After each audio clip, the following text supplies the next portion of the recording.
ಇಲ್ಲೇ ಈಗಾಗಲೇ ನಾರಾರೆಡ್ಡಿ ಹೇಳ್ಕೊಂಡು ಬಿಟ್ಟಿದ್ದಾರೆ.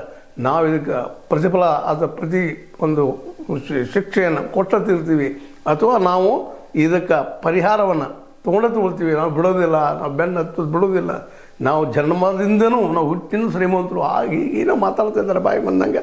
ಒಟ್ಟಾರೆ ಗುಂಡಾಗಿರಿ ಮಾತುಗಳು. ನಮ್ಮನ್ನು ನೀ ತೆಗಿ, ನಿಮ್ಮನ್ನು ನಾ ತೆಗಿ, ಇದಕ್ಕೆ ಏನಪ್ಪ ಪರಿಹಾರ?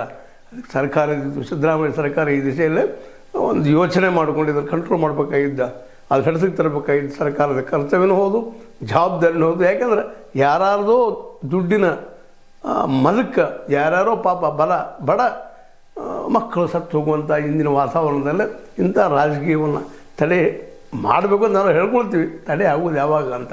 ಯಾಕಂದರೆ ಇಡೀ ಪೂರ್ತಿಯಾಗಿ ಇವತ್ತು ಹೆಚ್ಚು ಕಡಿಮೆ ರಾಜಕೀಯ ವ್ಯವಸ್ಥೆ ದುಡ್ಡಿನ ಮೇಲೆ ಎದ್ದು ನಿಂತಿದ್ದರಿಂದಾಗಿ ಅಲ್ಲಿ ಸಹ ಗುಂಡಾಗಿರಿ, ಬಡತನದಿಂದ ಗುಂಡಾಗಿರಿ ಇಳಿತಿರೋಂಥ ಮಕ್ಕಳು ಅವರು ದುರುಪಯೋಗ ಮಾಡುತ್ತಾ ಇಂಥ ಜನ ಇವರಿಂದಾಗಿ ಇವತ್ತು ರಾಜಕೀಯ ಏನಾಗಿದೆಪ್ಪ ಅಂದ್ರೆ ದುಡ್ಡಿದ್ದ ಗಣ್ಣಿದ್ದವ್ರದ್ದಪ್ಪ ಇದು ರಾಜಕೀಯ ನಮ್ಮದಲ್ಲ ಅನ್ನುವಂಥ ವಾತಾವರಣ ನಿರ್ಮಾಣ ಆಗ್ಲಿಕ್ಕೆ. ಏನೋ ಆಗಲಿ, ಈ ರೆಡ್ಡಿಗಳ ಮಧ್ಯದ ಗುದ್ದಾಟವನ್ನು ಆದಷ್ಟು ಬೇಗನೆ ಸರ್ಕಾರ, ಅದರಲ್ಲೂ ಸಿದ್ದರಾಮಯ್ಯ ಸರ್ಕಾರ ತಡೆದ್ರೆ ಭಾಳ ಯೋಗ್ಯ. ಇಲ್ಲಾಂದರೆ ಬಳ್ಳಾರಿ ಜನ ಮಾತ್ರ ಪಾಪ ತೊಂದರೆ ಅನುಭವಿಸೋದು ಎರಡು ಮಾತಿಲ್ಲ. ನೋಡೋಣ ಮತ್ತೆ ಡೆವಲಪ್ ಆಗ್ತದೆ ಅಂತೇಳಿ ನಿಮ್ಮೊಂದಿಗೆ ಮತ್ತೆ ಚರ್ಚೆ ಮಾಡ್ತಾ ಇರ್ತೀನಿ. ಆದರೆ ಬಳ್ಳಾರಿ ಮಾತ್ರ ಈಗ ಧಗಧಗ ರೆಡ್ಡಿಗಳ ಕೈಯಲ್ಲಿ ಅಂತ ಹೇಳ್ತಾ, ಇದು ನಿಮಗೆ ಲೈಕ್ ಆಗಿರ್ಬೋದು. ಲೈಕ್ ಮಾಡಿ, ಶೇರ್ ಮಾಡಿ, ಕಮೆಂಟ್ ಮಾಡಿ, ಜೊತೆ ಸಬ್ಸ್ಕ್ರೈಬ್ ನಿಲ್ಲಿಸ್ಬಿಟ್ರೆ. H60 ನ್ಯೂಸ್ ಅರ್ಥ ಸಿದ್ದರಾಮಯ್ಯ ಸತ್ಯದ ಕೈಗಳಲ್ಲಿ ವಂದನೆಗಳು.